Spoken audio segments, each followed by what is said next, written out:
If we are directionally accurate Hmm. with with where God intends us to be, Yep. it's very rare that it's a straight path there, even though we're Never. encouraged to walk the straight Yeah. path, right? Yeah. But it's, in my experience, more frequent that we end up in that place than that we don't. It's just the how we get there is different. Yeah. Welcome to the Value Factory Podcast, brought to you by One Accord. We're all about helping businesses thrive and grow through leadership, strategy, and meaningful impact. Now, whether you're a seasoned executive or just starting out, our goal is to provide insights and inspiration to help you navigate your journey. Thanks for tuning in.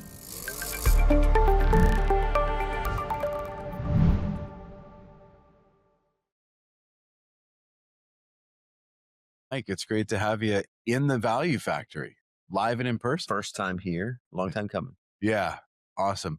And so you're in town visiting from? I'm an immigrant living in San Antonio, Texas. So I grew up in Alaska, Okay, but I identify as an immigrant living in Texas. that's awesome. And you vocationally, you lead an organization called C12. Yep. Tell us about C12 in a nutshell, just for anybody that doesn't know. So about 10 years, I've gotten a chance to lead an organization that is a global operator of peer advisory groups. And I got involved as a customer. So I think best way to explain is why I got involved 15 years ago. CEOs, business owners often find yourself in a spot where you're oversubscribed with everyone wanting answers from you, but no one to actually go and process those with. Full accountability for responsibility, but who do you learn from? Who understands? Where do you get ideas from? And so I found myself in a peer advisory group. And then as you're looking at those, you got to think about, well, what do you want out of it? So there's masterminds that are about 10xing or revenue or this or that. For me as a follower of Jesus, I really wanted one that was faith-based, and then I wanted one that wasn't squishy or soft or goofy or wacky, because the most precious commodity I've got is time. So I got involved in it about 15 years ago, now lead it. So we operate professionally facilitated CEO roundtables around the world, about 160 cities across the US, Asia, everywhere but Australia and Antarctica. So Okay. we're probably going to leave Antarctica off, Yeah. but we're going for Australia next year. All right. All right. And so I lead a business that supports about 250 full-time coaches that then run those groups for us all around the world. 250 coaches serving some number of CEOs in peer roundtables. Yeah, we got about 5,000 people who meet in groups this month. 5,000 CEOs. Or are they all CEOs? We have two programs. We have a program just for CEOs and owners. And then we developed about 20 years ago, we rolled out another program for their management team members. Because what we found is, I don't know about you, sometimes CEOs are not the best at downlining information. Yeah. A common theme was CEOs get frustrated that their team just doesn't get it and isn't doing what I just tried to tell you about. And team members are frustrated that my CEO is trying to download a whole day of thinking in 2 minutes in a drive-by conversation and wonders why I don't get it. And so actually in a process of like visiting workplaces of companies we serve, a bunch of executives one day went, hey, it's awesome. Our CEO loves this group and comes back with all these ideas and then gets mad at us for not knowing how to do all the things you told him. Yep. Could we get like preview? And so we created a program called Key Players that we've got about 1,400 people in that are the management team members of those CEOs to help them with the implementation. So we got about 3,500 CEOs and about 1,500 key players. So 5,000 business members. leaders. Yep. Yeah. Total members. Yep. And I mean, you said it from your own personal perspective that C12 was the right place for you because of your faith, you being a follower of Jesus. That is, I'm seeing your socks right now. I just noticed that. I am shamelessly a swag brand guy. So C12 socks. I've got C12 belts, not on today.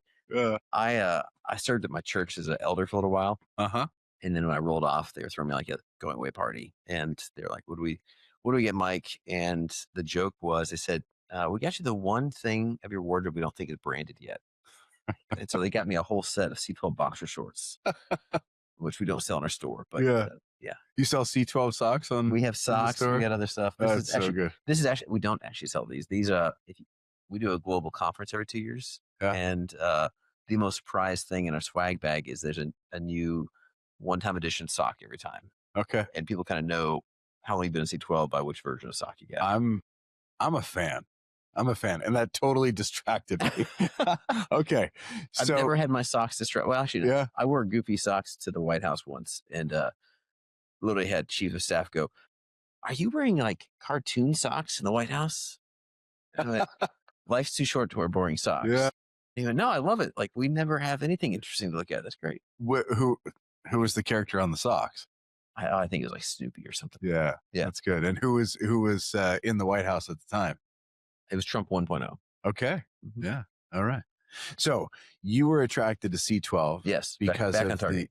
because of the faith alignment of the organization, your alignment of faith. So Yeah. Honestly, so the honest story there is a buddy was the first member of a group. I never actually heard of C12 and I wasn't actually shopping at the time. I actually was just kind of cynical about those types of groups. peer groups. And I was particularly cynical about Christian ones because my experience had been moving from Chicago to Texas at the time. I'd never been in the South before. And there's a bunch of just wacky, sloppy, we call it sloppy agape, name it and claim it, poorly run businesses with faith symbols. And my buddy said, "Hey, you love Jesus, you love business. Have you thought about a Christian peer group?" And I said, "Nah, I'm good." And he kept pushing me. And I finally told him all my reasons of why I didn't think it'd be good. He's like, "But you seem like someone who'd want it." And I was like, "I do. I want it, but don't trust it." Yeah. And he went, "Well, do you feel the tension, Mike, of, hey, you want to build a good business, you want to honor God in it, you hope you're doing something that people will say one day, like, well done, good job." I said, "Yeah, of course." He's like, "Well, how do you know? What's the target? Like, how do you know you're doing it right?" And apart from like, don't do bad stuff and you're trying to do the best you can. And I said, "Well, fair. I mean, I think I'm doing a good job, but you're right. I don't know what I'm measuring it against." And they said, "Okay, that's one tension. Another tension.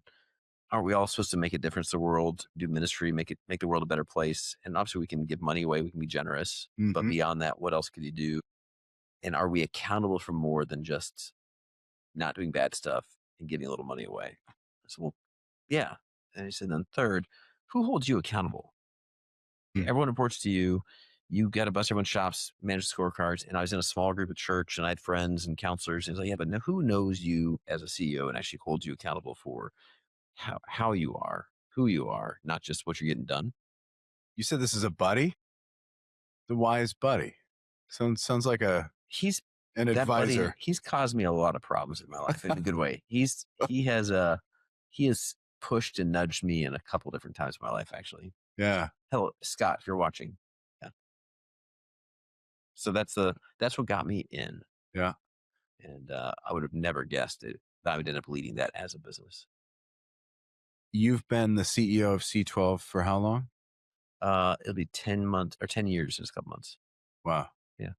Came in as a member. Came as a member. In our model, we're a franchise for-profit model. Okay. So I came in as a member. My chair, who owned the franchise, about a year in, said, "Man, you love this stuff. You ever thought about like doing this?" I was like, "No." He's like, "Would you like to think about it?" "Not really." And he said, "You pray about it?" So that Yeah. You have an MO. Guy comes to you and says, "Hey, what do you think about this?" You say no. I'm a hard sell. Yeah. Yeah. Yes. It's good. Yeah. Good. Yeah. I'm a big believer in psychometric tools for hiring and such. And the tool we use now, the guy who was selling it to me, he's like, "Hey, I ran your profile. And first of all, it tells me that you're not going to believe anything I say. And I've got 10 minutes to prove I'm not an idiot before you dismiss me." I said, "Yeah, clock's running." Yeah. It's a good start though, because you got a yes from me right away. He did. Yeah. That's Uh-huh. right. Yeah. Yeah. There was method to his madness. Yeah. So I became a chair. Then I bought the franchise outlet that. And then the parent company, which started in the 90s, was going through a succession process. Mm-hmm. And candidly, so I threw my name in the hat knowing I was the youngest, least qualified, least pedigreed guy who'd probably apply. But I had enough success in my market that they'd probably at least humor me with an interview and I'd be a candidate. Mm-hmm. And I went to the first meeting and just basically wrote a manifesto of 19 things I wanted to change, submit to the board. First interview went something like founding board member going, "You don't really want to be hired, do you?" This goes back to that MO. Yeah. You applied for the job by saying no. Yeah. Yeah. That's And good. then 4 months later, they're like, "Hey, prayed about it. We think you're the one we should choose." I was like, "Wow." And they said, "And here's those 19 ideas you had. Good luck." Oh, would you go do those things? And I Uh-huh. went, "That's a long list." I was wanting to challenge them that they would have someone else do that stuff. Uh-huh. So I jumped in as a young CEO and did way too much, way too fast, broke a lot of stuff, Yeah. and I've been learning and scaling ever since. And an overnight success in 10 years. Yeah.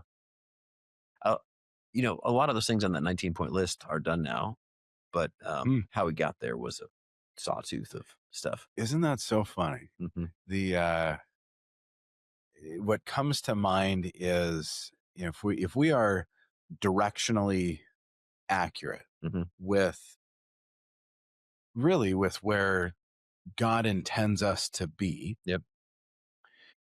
it's very rare that it's a straight path there, even though we're Never. encouraged to walk the straight Yeah. path, right? Yeah. But it's, in my experience, more frequent that we end up in that place than that we don't. It's just the how we get there is different. Yeah. Um, so I'm a huge fan of strategic planning, Yeah. business planning, like what's your thesis, what's your model, what's your recipe for success, all that kind of stuff. Um, but where I've gotten to be is I actually love, not in the conventional way, I actually love 5-year planning. Mm-hmm. Now, most people like 5-year plan are dumb because the world changes so fast. Not in a 5-year script. Like, I don't actually think we can plot the exact how we're going to get Right. there. But 5 years out is actually far enough out to go, I know what some things will be, and I know where we need to be. And Mm-hmm. if I get really, really clear on we got to be at that hill, Yep. the route may change 14 times. Right. We may bounce around. But I just wrapped up my second 5-year plan of the business. We're working our third one. Each time we've achieved about 97% of the plan. Yeah. Even though midway through the team had been like, Mike, there's no way we're like, that was a dream 2 years ago. Can we drop it? And yet that keeps pulling you towards like, we got to figure that out. You got to figure that out. You got to Yeah. figure that out. I've come to hold the near term loosely and really fix it in the long term. I think we're saying 95% of the same thing in those two statements. Yeah. Yeah. And I can give this example. So we are in, I affectionately refer to it as the intergalactic headquarters of One Accord. That's what I call my headquarters. Are you serious? Like everybody comes to the front door. I say, welcome to the intergalactic headquarters of C12. So you're the only other person I've ever heard say that. Well, Cheers. Cheers. Yeah. Cheers to that. Next time, my place. Yeah. I was in this building around 10 years ago. Could have been 12, but let's call it 10. Okay. At the time, I was a banker. So I was 25 years. I was a Main Street banker, making loans to small businesses, helping folks collect payments on their credit card machines and do direct deposit through online bank. Main Street way bank. Too broadly interested in strategic issues to have been a banker that long. There's story there. Okay. Next time your place. Okay. Or maybe we'll unpack it. Okay. But in this moment, like this reflection is, I was sitting in this, I point upstairs, that conference room that I showed you. Yep. In this place, we have hosted more than 100 business networking events. Mm-hmm. And I was at one 10 years ago. And I can remember sitting in the chair, I remember the corner of the room that I was sitting in and looking around at the One Accord consultants and actually looking at the building and thinking to myself, these guys are really cool. This place is kind of cool. Maybe I could do this when I grow up. So I knew long ago that I would leave banking and be an entrepreneur. That was clear. Sometimes I refer to it as a prophetic statement that I made when I was 19 or 20, but really it was just me. But going back to that point of being directionally like clear, how I got here, there's no way I could write that novel. No way. So not only am I working at the place that I thought, well, this is cool, maybe when I'm not a banker anymore, I could do that, but I'm the CEO and I own half the company. Those things I didn't. I just wanted to work here. right? The rest was entirely up to God. Yeah. And that's a whole story in and of itself. So, and some people would then discount planning, but you but can't. no, It's and planning prepares you. my command of scripture is, not good, right? Okay. I get it close. But when that topic comes up, like, well, let's not plan, I think of the parable of the talents. Like, it's the same thing to me. Like, here's a real life example today. There's a deal. It's a real estate deal. It's more on kind of my personal balance sheet than the business balance sheet. A really unique opportunity, and it has it's come close to falling apart more than 3 times. My investment banking friends will tell me that every deal dies at least once. Well, this one's on its 3rd or 4th leg. And I said to Ariana just last night, I said, honey, I am going to continue to go after this with everything that I know how to do. Yep. Until God takes it away. And I'm saying, I don't want to miss a sign, but I also don't want, so I'm just going to do the thing that I do. And I fancy myself a bit of a deal maker. So I want to, so until someone else buys it, or until the seller says, hey, listen, Told no, it's not going to work out. Nobody said no yet. It's not done. Yeah. So on that, here I am having 10-ish years ago said, I want to be there. Yeah. And the path. And I think you can tell some of those some similar stories. Yeah. Yeah. No, absolutely. I think,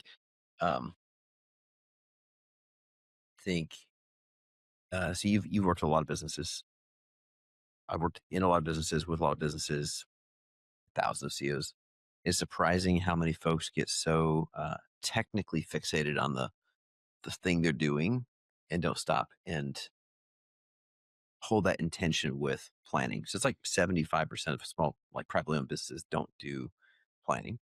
So it's a key lack to discipline. They budget like, I want to be 10% more next year. They hope. How would we define planning? If 75% don't, Meaning they literally don't have a plan set of priorities, metrics, like what that's a defined budget plan. I mean, I've met a $300 million company in South Carolina, 1,000+ employees, 16 locations. They'd never done cash flow forecasting more than 60 days, had never done financial plans more than 90 days out, and couldn't tell you what but they had hope. Next year, I hope we do 20% more sales. Yeah. Well, based upon what? What's going to drive that? Intuition, instinct. And I believe in the entrepreneur that operates on intuition. Because like you said, 75%. If we just accept that data, sure, which I can easily, sure, and so many of them are successful. So even though I'm in the business, like, we generate revenue by providing strategic planning. Yeah. Like, that's one of our core business lines. I can so easily get on the other side of that and say, it's not worth it. I can go both. I think that, but I think then it comes down to, like, well, what do you want to be beyond just revenue? So if you just drive by Braille, you can definitely react and put out things and go forward, but you'll go a distance, but you may end up in a place you don't want to be, or not in a business you want to have. So at least defining a desire of, like, what does success look like in 5 years, 10 years, at least helps you shape that path a bit. I can make a stronger argument to engage in strategic planning. Yes, right? yes. Yeah. The other thing is, our strategic planning advisors or coaches, we use that term. I completely empathize and understand the tension that CEO has with business coach. We have been taking our own medicine, drinking our own champagne, whatever analogy you want to use. Eat your own dog food. Yeah. Some people say that we don't serve dog food, but Okay. but it's hard, man. It is hard for an entrepreneur, for someone who, I'm comfortable driving by Braille. I'm comfortable in my intuition to then follow a model that would say, well, here are some things that you must do. Yeah. And I think, well, I don't feel like doing that. Well, you must. I have a lot of empathy there. Hard to lead, but it's easier to lead others if you give them some sort of plan. Absolutely. Team didn't know, like, well, where are we going? Back to you had made this point about engaging kind of the leadership teams in business. Like, hey, it's great that Joe was with you for a day and he came back really pumped. Yep. And I have no idea what he's thinking, but he thinks that I should know what he's thinking. Why it's the right idea, how we'd get there, why that's now. We got to, we're still in last month's big idea. Yeah. I fancy myself a clear communicator, thorough. And I scratch the head a lot. I'm like, why doesn't everybody just know this? Haven't I said it once? Yeah. No, man, that one of my board members, we had a board of directors, got 7 owners in the company. And one of them always used the phrase, I reserve the right to get smarter. And, I at least feel like I'm smarter than now than I was 10 years ago. Yeah. Yeah. The School of Hard Knocks has a really valuable degree, doesn't it? It does. Yeah. And I think, we've spent some time personally. I think you and I both know that, not just in business, but in personal life, the School of Hard Knocks. Really value life experience influencing business decisions. You had as you were describing your buddy, did you say Scott was his name? Yep. Layering in these, important.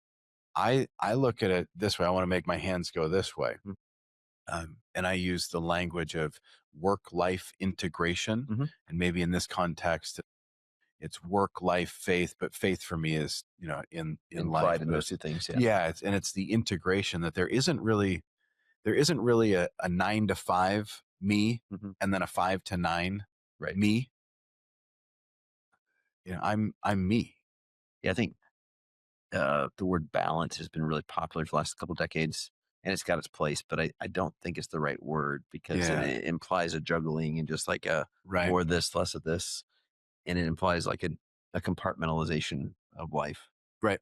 And so while there can be an imbalance, I did an assessment of some people looking at, personal life imbalances around my marriage, my family, my health, whatever there can be things out of whack.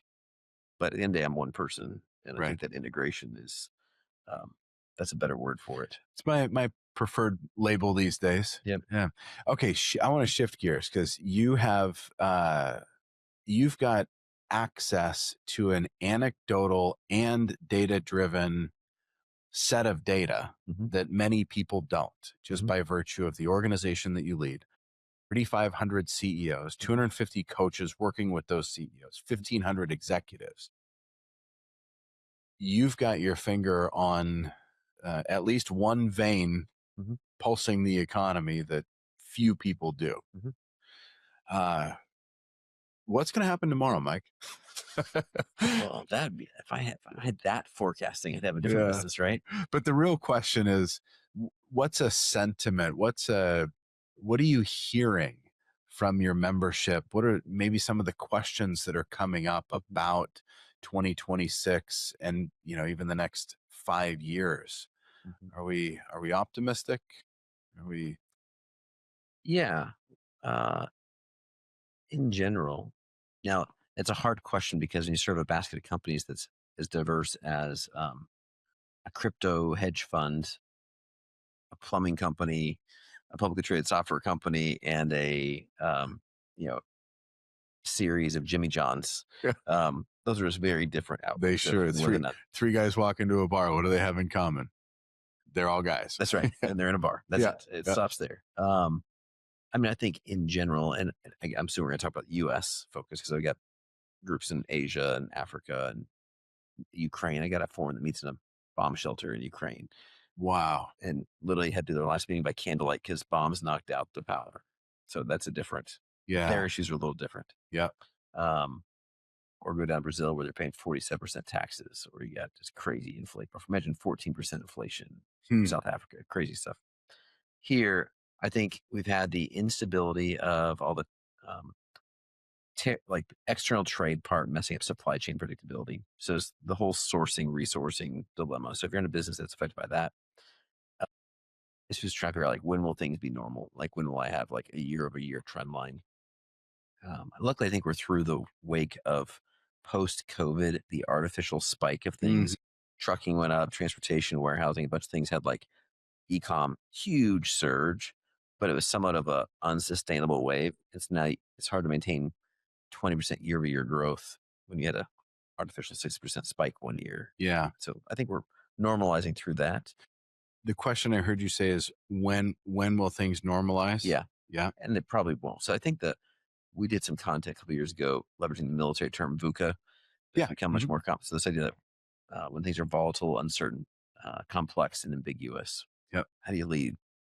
And when you stop waiting for it to get better and just go, I think that's just kind of the world we're in. Like tomorrow we may invade another country. Who knows which next company will go down? Capital is never going to be cheaper. I think the demographic shift of our market, if we think about the US, the largest workforce is retiring. Millennials are a pretty big workforce, but you got small workforces behind that. The generational bands are smaller. So we're about to tilt into an era where there's smaller consumers replacing the next wave. We've had the benefit of always having more people buying Mm-hmm. Okay. than being cared for. Yep. That's about to shift to the next 10 years, which goes to how do you build businesses that don't assume they will be 10% more customers next year than they were. I have to get 10% more of the pie, but the pie may not get bigger. Is the pie shrinking or is it just not growing? It's just not growing. Just not growing. Okay. But it's always been growing. So we've just gotten used to Yeah, high growth population and low interest rates. Those two things are related. they So are. capital's not going to get cheaper. Our cost of servicing the government, the debt, everything we got is going to keep it at a like this is probably about as good as it gets for a while. So everyone's having to restructure your capitalization, Yeah. your capex and plans, and what is a end of globalization due to supply chains. Now that doesn't mean anything if you're again running a Jimmy John's in Kansas City, maybe, um, but it affects the people buying from you. Mm-hmm. Um, A data point that I won't remember specifically, but just by reference or order of magnitude, mhm. uh, elucidated the amount of capital required to finance the transition of business ownership in what has been labeled the silver tsunami. That's right. It's the first time I've heard someone frame this issue. And I don't know if this number is right, but I'm going to say $10 trillion. More. The aggregate value of the businesses that will exchange hands. The question the lecturer posed is, where's that money coming from? And I kicked myself figuratively, Mhm. maybe even under the table. Why didn't I think of that? Mhm. A large part of our business is helping owners prep for sale, Yeah. prep for transition. Yep. Most do it And too late. Most don't do it very well. It's very emotional. All that. all the things. Uh, the lecturer that I was listening to at this conference was making a point. If you think you want to sell, start now. Mhm. It's And in that context, there's only there's a finite, I don't know, finite, but there's a limited number of resources, Yep. capital available for supply that exceeds, Mhm. right? Interesting. And that just popped up when we were talking about Yeah. kind of the hourglass shape of demographics. Yes, that's not as acute. So the average age someone joins a group for us is 43. So they're not, So typically growth stage, they're growing. but Good. they typically stay for 10, 15, 20 years. So we got plenty that have came in at that point. Now they are going, what's that transition plan look like? Mm-hmm. And if you're building so in our case, our big whole language is we want to build a great business. We want to do it for a greater purpose, Yeah. which then means, let's say you've actually turned it into a business. Now you got to figure out what's the management model, who's the operator, and does that ideal operator have the access to capital to make this happen? So then, are you doing an ESOP? Are you doing an LBO? Or are you doing a management buyout? If you do it long enough horizon, you can now pick the right, glide path that doesn't create a Yep. huge cliff, or, private equity's gobbling things up. We call it the PE monster. Um, Yeah. but then you get like a 70% remorse rate where the person maybe gets the exit they wanted, but then doesn't like what happens to the house afterwards. Right. The brand, the people, the customers, Yeah. yeah. So I think right now, back to 2026, basically the sense of existential, oh my gosh, the world's going to end, those types of factors are pretty low, That's good. I right? mean, that's good. We've had enough of that for a while. Yeah. Yeah. That's good. Yeah. I don't know if I'm there yet though. Okay. Maybe there's a little kind of PTSD hanging on where Okay. I'm still looking over my shoulder at the next, economic shoe to drop.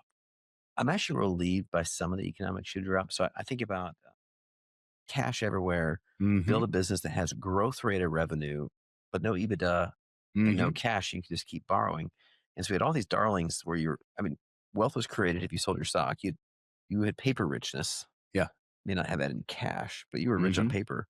And suddenly the world is flipped towards like, hey, no, you probably need to have like cash flow. Yeah. And probably EBITDA, or you're not going to win. You're like, that's kind of what business is, right? Like, Yeah. that shouldn't be novel. But that's a whole different game. Literally, businesses died going. I remember sitting with a CEO said, man, if I don't get EBITDA positive or cash flow by the end of the year, like, I don't think my business is going to work. That's what business is. Right. Usually you have to have one, preferably both of those things. Yep. The whole, was it revenue is vanity, profit is sanity, cash is reality. Yeah. So I think at least the playing field is norming up to where, If I'm hearing you though, the question is, when are we going to get back to normal?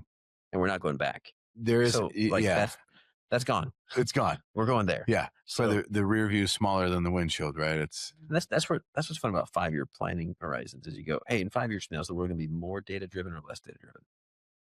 More AI, less AI, more.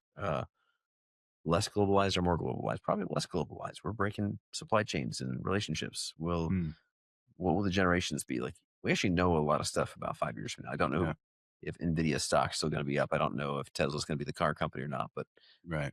I can actually peg a lot about what trends are 5 years from now and go, we got to start building for that. So that increases some certainty, increases some confidence, which then actually unlocks capital, Correct. increases the amount of risk taking, and all of those things are very positive. Correct. So I'm encouraged by that. Asking that question of when will things get back to normal isn't so much from a place of despair, but more of is this the new normal? And can we count on it? Yeah. Can we count on this pace of technological acceleration? So maybe it's going to change. I'll tell you, Chat GPT, right? When that dropped, just looking at the pickup rate, the adoption rate, like that was from a consumer perspective. And it was so disruptive, I think, in a positive way, that we all were like, well, what's going to happen next? And now we've been, and it's like, yeah, I mean, it hallucinates and it, gets stuff wrong, and it's not that cool, but it has changed. It still shifted things. Things still shift. Okay. And then I think when we got a greater purpose agenda, I'd say there's another dimension of business. So you got the revenue, the operations side. We also got like, how are you making the world a better place? And so I think there's also a fundamental question we got to ask as leaders. Am I going to be, even back to the VUCA stuff or in COVID? Like, I think so much back to, you're talking about instincts. There are these moments where it's not about your plan. It is about your belief in what you do in the moment. So I run a business that's entirely based on getting groups of people in groups of 10 to 15 to meet in person. And March 2020, that became an illegal thing in most cities. Nothing's virtual, everything's in person. So my business model became. You're 5 years into the role of CEO. Yeah, 5 years in the role. In fact, the month before, and we actually do a twice a year annual gathering, get all of our leaders together, coaches, training. We're supposed to be doing a big gathering at the end of March in Dallas. And my team asked me in February, hey, are we still going to do an in-person meeting in Dallas? Of course we are. We're not pansies. March 15th, I'm like, no, we're not meeting in Dallas because the city shut down and you can't do that. Yeah. So we had not just pivot, but we had to ask a question. The third week of March, we accelerated through the J curve of 2020. And I would say it's because in that moment we went, we're not going to be a victim waiting for the world to tell us it's okay now. We're going to try to figure out how to go build okay in this. And I think that mindset piece, that is an instinct that wasn't in our plan, but that is a DNA thing. Mm-hmm. And I think right now we're in an era where the question is like, do you as a company go, hey, I think God put us here to create stuff and build stuff. We're supposed to solve problems. The very first commission, Christians talk about the Great Commission. Yeah. The first commission was in the garden. First commission was go be fruitful, multiply, subdue the earth, harness the creative rawness, and finish the work that I started. That never got done. So we all have that same overall mandate to bring order to chaos. And I think this is a fantastic era for businesses to say, we're gonna become a pillar of society. We're gonna shape communities. We're gonna shape lives. We're gonna create value. We're gonna build businesses that are more resilient and not betting on the shiny thing. Mm. And I think you just think about what happens in 2030. I don't know. Throughout history, I now look at entrepreneurs and business leaders as those who have shaped society for better and worse. Yep. When I was 9, it would have been Ken Griffey Jr. It's my idol. I had his poster, had his cards. Yeah. Today, I look at the Elon Musks, Jeff Bezos, the entrepreneurs that created, as I don't know if idol's the right word. They're icons. My icon. They're my superstars. Yeah. They're the celebrities that I'm the hero you think about. Yeah. The more interested in knowing what's going on in their life than I am any actor, sports athlete. And I share, I'd say we're in alignment in that the business leaders in communities, the owner of the Jimmy John's is in such a great position to fulfill that first commission that you just referenced. Yep. And to make this world the better place. That's I was in DC in 2019 and was at a meeting with a bunch of legal folks, and they were doing it was a meeting around a bunch of issues going on, like judicial appointments and a Supreme Court case, and they were talking about these chess-like strategies, and then the guy hosting the meeting said, you know what, dangerous, we're not violent, we're not protesters, we don't that wasn't my quick adjective. And he said, so why? I said, because Seattle members employ about 1 million people who go to work every day. And he said, the local business owner gets a chance to shape culture more profoundly every Monday than any judge or congressman or senator does. Like, they get to put guardrails and they can affect policy here and law there, but they're basically keeping the ball in play. But regardless of who's the judge, who's the congressman, who's the president, you and I get to create, as for me in my house, this is what my business will be like. This is how people will be treated. This is what I will do. This is the environment I will create. This is the values I'm going to stand for. Like, we actually get to create worlds. We're kings of our own little kingdoms. And if we don't play passive kings, if we play active kings, we can't control what happens in China tomorrow. We can't control what happens in DC, but we can change lives here. And the collective compounding of that changes the pH of things. It sure does.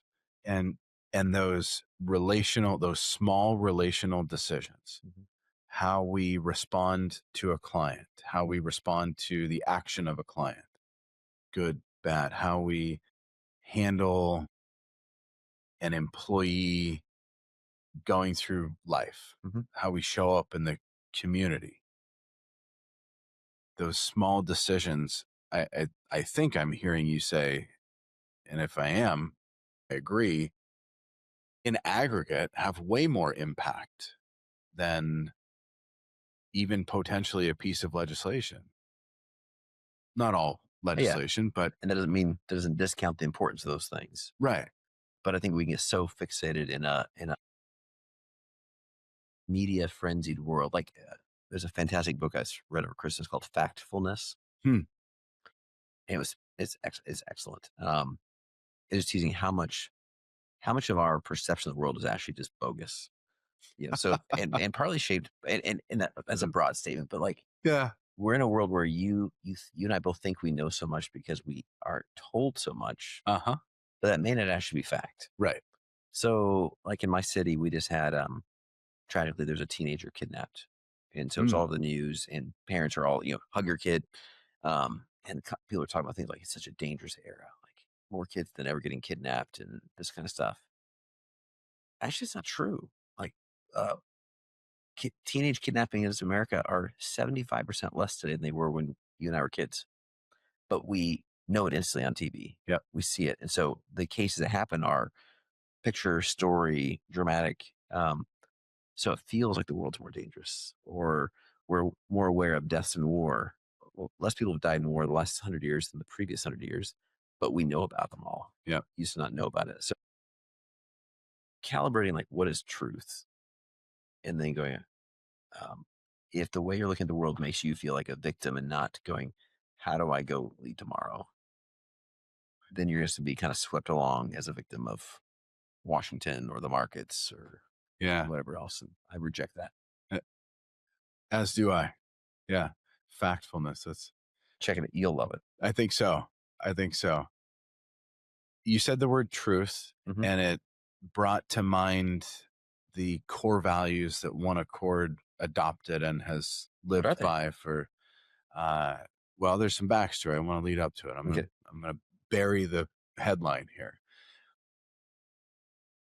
My partner and the founder of the company was Mr. Rogers, but without the sweater. That's right. Yeah. Was interviewed, and I'm not sure if he was asked the question directly, but the question that he responded to was, is One Accord a Christian business? I may have told you this. And Jeff's response, I've watched it several times it was a recorded interview. He said, I've read a lot of scripture. I've never read anywhere in the Bible where it says a business goes to heaven. So is One Accord a Christian business? I don't know if there is such a thing. I thought, yeah. Okay, that we're aligned in that. He said, but here's what I can say is true.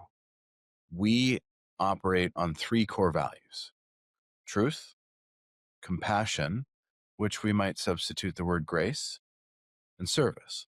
Or love. Yeah. And I know where those values come from. These are biblical values. And so we seek to be values aligned. That's the language that we use. We serve companies, we serve owners of, all walks, right? And so it was that word truth that came up, and you asked, those values, and those are the values. And we have debated. When I came in as CEO, I brought to the table with our leadership team, I feel like we're missing a value. Like there's something, and it's kind of my fingerprint. Yeah. And the word that I would use is winning. You're not competitive, are you? Yeah. Yes, I am. Perpetually dissatisfied. Very. Yes. Very. We had that conversation. Discontent. And we debated this, as I think values should be. And winning isn't really a value. Winning is an outcome. Right. This was the conclusion of our debate. Yeah. Right? And we elected not to change those core values, but instead we looked at some, call it operating principles, or we added some depth and some nuance to some of our other corporate statements. It's important to me that we help not only the company win, but our clients first and foremost. They win, we win, that kind of a thing. I could go off on that. So here we are in the Puget Sound. For some across the country, we could say Seattle, although we're not in Seattle. Kirkland, I think, technically, right? Kirkland, technically. Yeah, you bet. So we're across the pond. We're on the other side of Lake Washington. Which I grew up in Alaska. This is just the big city. That's why I grew up a Sonics fan, a Mariners fan, a Seahawks fan. Because it's closest civilization we had. And here comes C12. So what I'm gathering is shift to C12. Okay. Yeah. If we can, I'm gathering that if you can find success in Seattle, you can find success anywhere in the world. So then Antarctica is next. Okay. Seattle, Australia, then Antarctica. That's right. What brings you to Seattle other than a 747 on American Airlines? So I've actually been praying about being in Seattle for a decade. Like Kuala Lumpur, Malaysia, a Muslim majority country. I'm in Singapore, Taipei, Johannesburg. Like we're in a bunch of interesting places. We're in Spokane, Washington. We're in Vancouver, but why not Seattle? Now, in our model, you don't launch until you have a leader. And so I learned actually one of the first bonehead things I did my first couple of years was I was trying to launch Manhattan, and I went and did a bunch of marketing campaigns to try to shake up the market. And I found hundreds of people who were good candidates for our services there. I just didn't find a leader. And so I frustrated a bunch of people who were like, "Hey, you called me. I'm interested. Like, what's next?" I'm like, hold that thought. Yeah. I don't have the leader. So we just don't go into a market if we have a leader. And we've gone the distance with 3 or 4 candidates over the years. And just in the last analysis gone, they don't have what it takes. They don't quite fit our profile. So it's taken us 9 years to finally find somebody. Wow. Like I've paid recruiters. That's a long search, 9 years. It is. Yeah. Yeah. It's when you're looking for the profile we're looking for, it's just hard to go find them because they're not looking for you and you don't know where they are. Mm-hmm.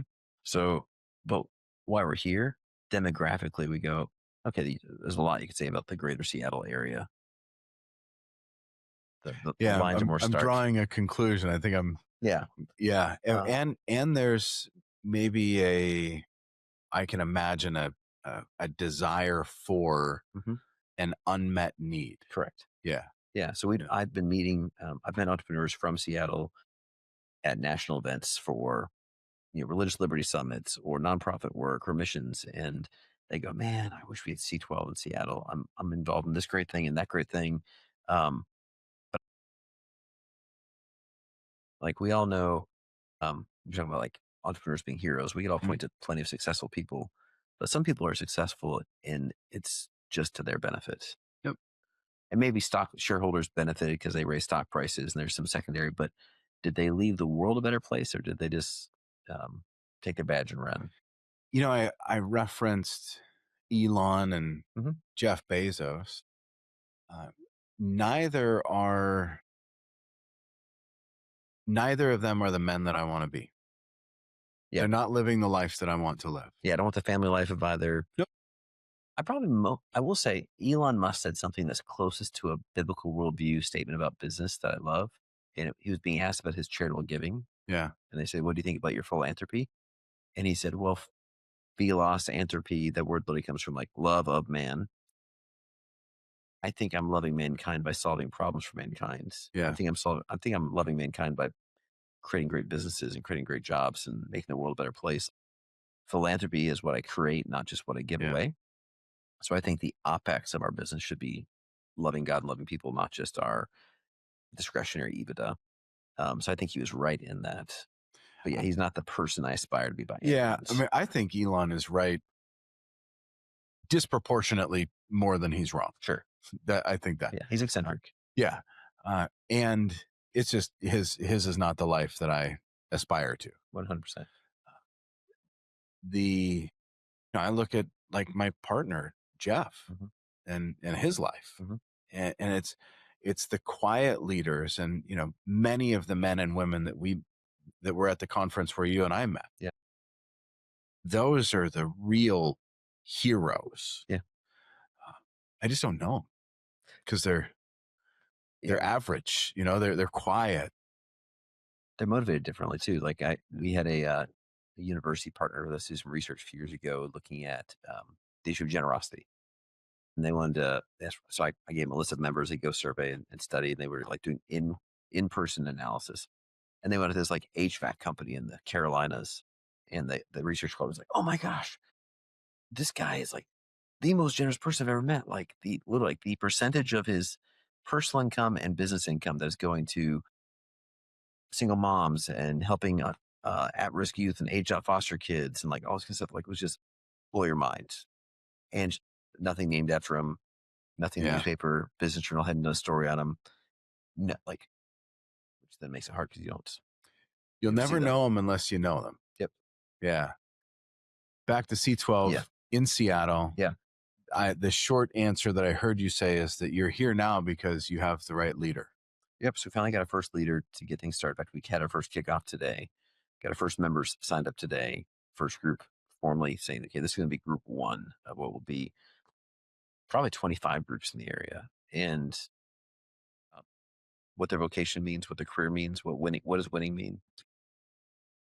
And I think it can begin to change the demographics of the city and change the imagination of the city. Because I think the other risk is when a world only sees villains or doesn't think you can, like, to be successful, you got to be Elon Musk and lose your family. They need better heroes. We need better examples. And I think we get a chance to change the world company by company, week by week. So I'm for that. I'm so for that. Mike, thanks for hanging out in the Value Factory. really cool digs, man. Yeah. This is cool vibes. I like it. Appreciate you. Likewise. Appreciate the work that you're doing through all of your 250 coaches and, you know, some number of staff people, I'm sure, that keep the wheels spinning. And Amazing team. yeah, you guys do. And just for a moment, C12 under your leadership, as I understand it, has grown pretty significantly.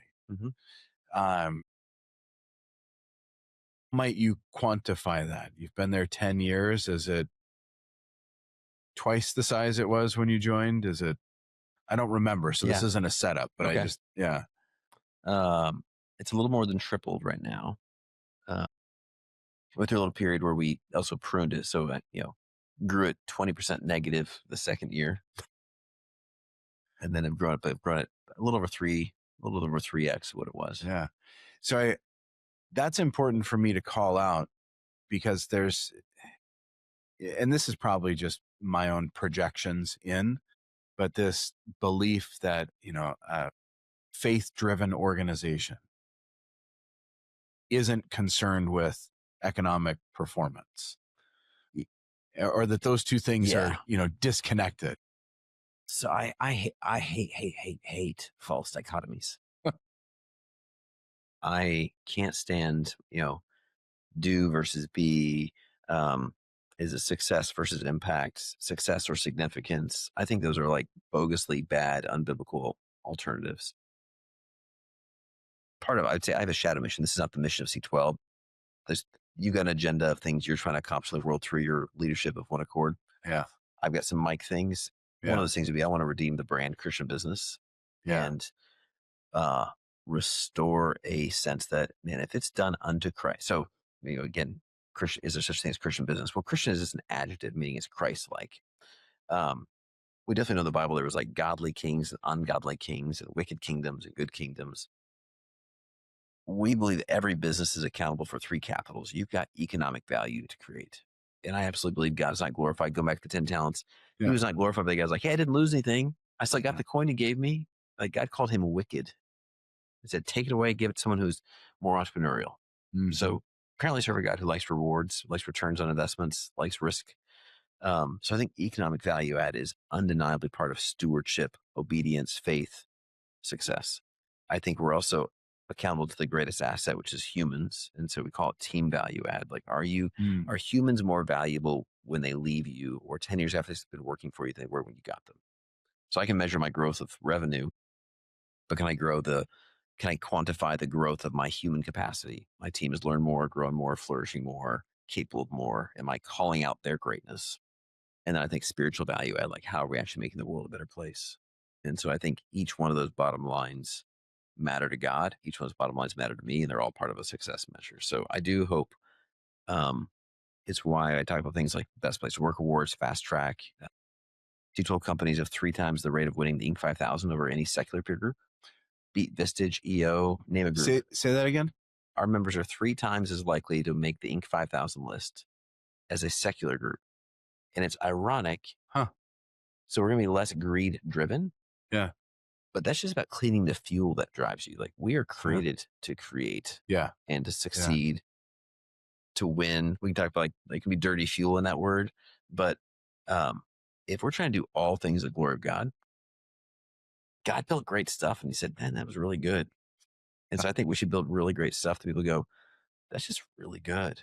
And so I hope we can actually earn the respect and influence of the city by great electrical contractors, great construction companies, great physical therapy groups where they are just good, and they're good for a different reason. And they disclose that, they share that, and they impact people differently. And so I hope we can break that sense of like, oh, wow, but you're growing. Yes. We're supposed to, we can do a whole other talk something about core values and codes and your angst for winning. I think we're created to be building stuff that is successful. May not always be bigger.